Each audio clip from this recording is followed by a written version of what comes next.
పాలకొల్లే, మాది పాలకొల్లే. ఆ ప్రాంతీయ అభిమానం ఎప్పటికీ మరవలేనిది. అలా ఉంటూ ఉంటది. కాస్త కొంచెం ఎక్కువ ఉంటుంది ప్రేమ. తప్పలేదండి. ప్రాంతీయ అభిమానం ఉండొచ్చు, దాన్నే ఉంది. ఆ! తను మిగిలిన ప్రాంతాలను ద్వేషించకూడదు గానీ, మన ప్రాంతాన్ని ప్రేమించొచ్చు. అవునవునవును.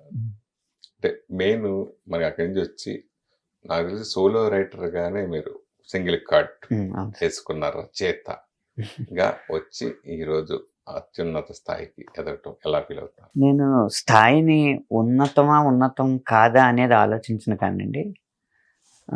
ఏదైనా ఒక వృత్తిలో ఇంగ్లీష్‌లో చెప్పాలంటే కన్సిస్టెన్సీ అంటారు గదా! సమతుల్యత లేకపోతే హ్మ్, గొప్పగా ఏమీ చేయకపోయినా చేసిన ఆ కొంత కూడా కొనసాగించగలగడం అనేది ఉంటుంది. అంటే 4 హిట్ పాటలు రాస్తే అక్కడితో ఆగిపోకుండా హిట్లు ఒక్కొక్క రెగ్యులర్ ఇంటర్వెల్స్ ఆఫ్ టైమ్‌లో సమయానుగుణంగా హిట్లు ఇవ్వగలగడం అనేది వృత్తిలో చాలా ముఖ్యమైనది. అవును.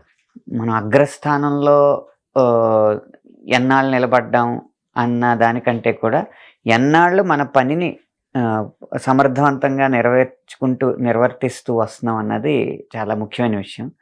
ఆ విషయంగా ఈ 18 సంవత్సరాల కెరీర్ అనేది నాకు చాలా సంతృప్తినిచ్చిందండి. ఇప్పుడు మీతో ఇంటర్వ్యూ చేస్తున్న ఈ సందర్భంలోనే 'బేబీ' అన్న ఒక మంచి సినిమాలో 'ఓ రెండు ప్రేమ మేఘాలు' పాట 50,000,000 దాటింది ఇవాళే. అవును.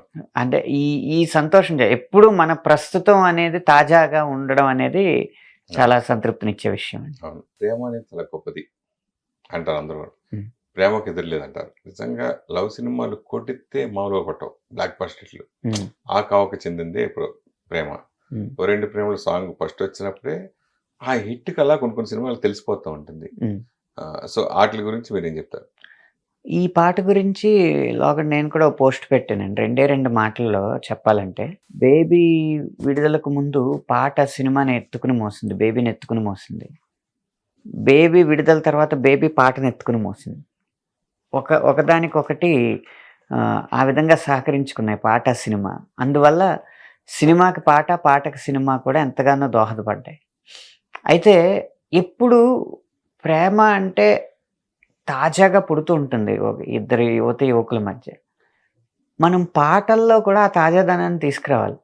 మీకు వరుసగా చూసుకుంటే 'అప్పుడో ఇప్పుడో ఎప్పుడో', 'నిజంగా నేనేనా', 'నమ్మవేమో గాని', 'చలి చలిగా అల్లింది', ఆహ్, ఆహ్, మన 'ఏమాయ చేసావే' పాటలు గాని, 'ఎటో వెళ్ళిపోయింది మనసు', 'ఊహలు గుసగుసలాడేలో ఏం సందేహం లేదు గాని', 'తాను నేను', 'ఇంకేం కావాలే', 'కళావతి' ఈ పాటలన్నీ చూసుకుంటే ఆ కాలానికి అనుగుణంగా తాజాగా పుట్టిన పాటలనమాట. ఒకే ప్రేమని చెప్తున్నా ఎప్పటికప్పుడు ఆ తాజాదనాన్ని చూపిస్తున్న పాటలు. ఆ కోవలోకే ఈ సినిమాలో ఎంత తాజాదనం ఉందో పాటలో కూడా అంతే తాజాదనం ఉంది.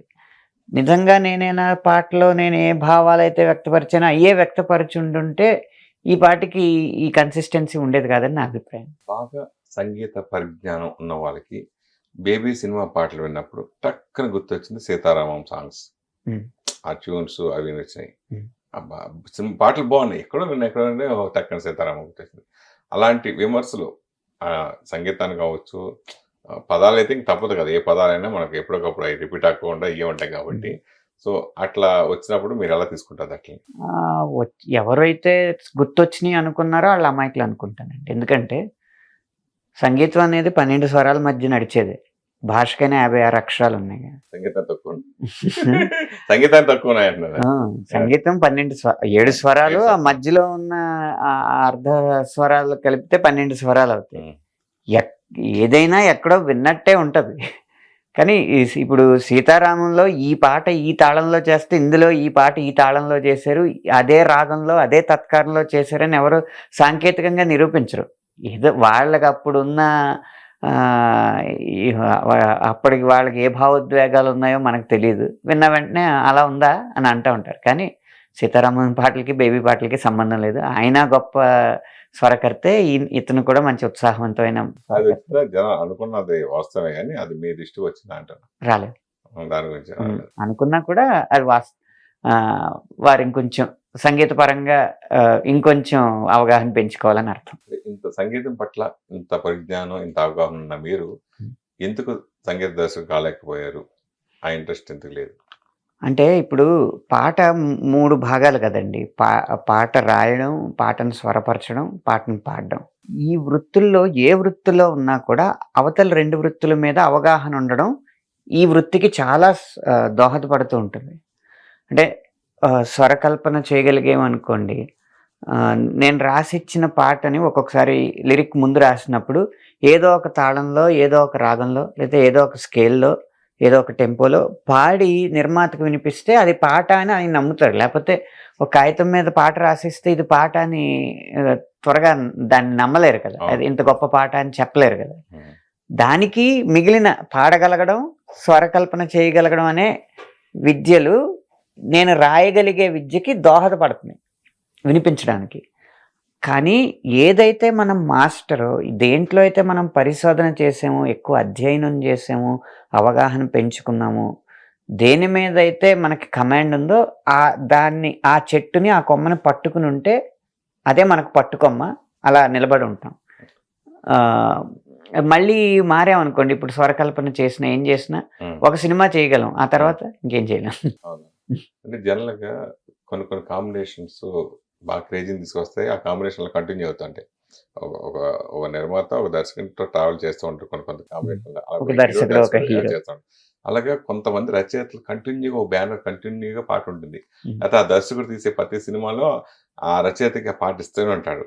అలాగే నిర్మాత ఇస్తున్నాడు. అలాగే హీరో కూడా హీరో. అలా మీ కెరీర్ తీసుకుంటే అలా మీకున్న నిర్మాతలు ఎవరు? అలా మీకున్న దర్శకుడు ఎవరు? అలా మీకున్న హీరోలు ఎవరు? అంటే సంగీత దర్శకులు ఎక్కువండి. నేను ఒక నిర్మాతకి ఎక్కువగా పనిచేయడం, ఒక దర్శకుడికి ఎక్కువ పనిచేయడం అని నా కెరీర్‌లో సంభవించలేదు.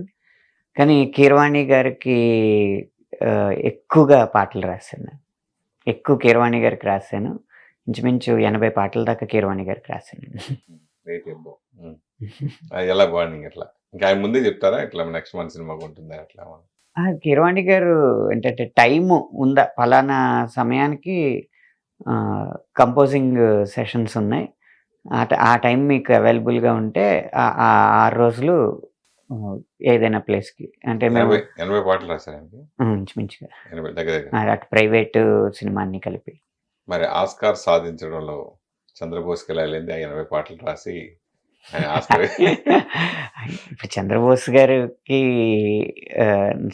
గారు నా మీద ఇంచుమించు 11 ఏళ్ళు సీనియర్ అండి. సో ఆ 11 ఏళ్ళ 11 ఏళ్ళ అచీవ్మెంట్ని మనం ఇవాళ సాధించాలనుకోవడం కొంచెం ఎక్కువ అత్యుత్సాహం అవుతుంది. చంద్రబోస్ రాసే సాహిత్యంతో పాటు నేచురల్ గా మాట్లాడుకునే పదాలు ఇవన్నీ ఎక్కువ పడతా ఉంటాయి. మీది సాహిత్యంతో కూడింది. ఎలా మీకు ఇది సాధ్యమైంది? సాహిత్యం పరకంగా ఎట్లా? అంటే నేపథ్యం ఒకటిని మనకి వచ్చిన సన్నివేశాల బట్టి కూడా ఉంటది కదండి. నాకు భాష మీద పరిజ్ఞానం ఎలా ఏర్పాటు చేసుకున్నారు? భాష మీద పరిజ్ఞానం అంటే మా నాన్నగారు అక్కడ మన పాలకొల్లో రసధుని అని ఒక కల్చరల్ ఆర్గనైజేషన్, ప్రతి ఉగాదికి కవి సమ్మేళనాలు అవి చేస్తూ ఉంటారు. సరదాగా ఆ రసధునిలో మా నాన్నగారు కార్యవర్గంలో ఉండేవారు కాబట్టి కరెక్ట్గా చెప్పాలంటే కనీసం సీట్లు నిండుగా కనపడాలని చెప్పి ఆయనకు అవైలబుల్గా ఉన్న వ్యక్తులందరినీ తీసుకొస్తూ ఉండేవారు. ఆ విధంగా నన్ను ఖచ్చితంగా ప్రతి ఉగాది కవి సమ్మేళనానికి తీసుకెళ్ళి కూర్చోబెడతా ఉండేవారు అక్కడ. అప్పుడు వాళ్ళు కవులు చేస్తున్న కవితాగానం నెమ్మదిగా ఆ సంస్థ నిర్వహించే అష్టావధానాలు, శతావధానాలు వీటిని ప్రేక్షకుడిగా చూసి ఎన్నో సభలు చూడడం వల్ల వాళ్ళ దగ్గర నుంచి వచ్చిన పదజాలాన్ని నేను ఇక్కడ ఉపయోగించుకోవడం జరుగుతుందంటే ఎక్కువ మన పుస్తకాల కంటే కూడా కవుల మస్తకాలను ఎక్కువ చదివి నేను పదజాలాన్ని పోగు చేసుకున్నాను. మంచి పదం పడ్డది. ఈ 18 ఏళ్లలో రచయితగా మీరు సాధించింది ఏంటి అంటే ఏంటి? కన్సిస్టెన్సీ. ఒకే ఒక్క మాటలో చెప్పాలంటే హిట్ టీవీ యాప్. ఇందులో short news, live news, entertainment shows, movies, digital magazines తో పాటు మీ జిల్లా వార్తలను కూడా ఫ్రీగా చూడొచ్చు. ఇంకెందుకు ఆలస్యం? వెంటనే హిట్ టీవీ యాప్ ని డౌన్లోడ్ చేసుకుని ఫ్రీగా ఎంటర్టైన్మెంట్ పొందండి. Hit TV app. Hit TV app. Please download hit TV app. Hit TV app ని ఫ్రీగా డౌన్లోడ్ చేసుకుని ఎంజాయ్ చేయండి. మీకు నచ్చిన ఎంటర్టైన్మెంట్ కోసం హిట్ టీవీ యాప్ ని ఫ్రీగా డౌన్లోడ్ చేసుకుని ఎంజాయ్ చేయండి. హిట్ టీవీ యాప్ ని డౌన్లోడ్ చేసుకుని ఆస్వాదించండి, ఆశీర్వదించండి. ఇంతమంది సెలబ్రిటీలు హిట్ టీవీ యాప్ ని డౌన్లోడ్ చేసుకోండి అని చెప్తున్నారంటే ఎంత మంచి యాప్ ఆలోచించండి. అమెరికా అమెరికా అమెరికా అమెరికాలో చదవాలనుకునే వాళ్ళకి విశ్వసనీయమైన పేరు మన శౌర్య కన్సల్టెన్సీ. UK లో 1 year masters. UK లో 1 year masters. 2 years work permit up to 5 years visa. Contact Saurya Consultancy. Contact 89851 89851.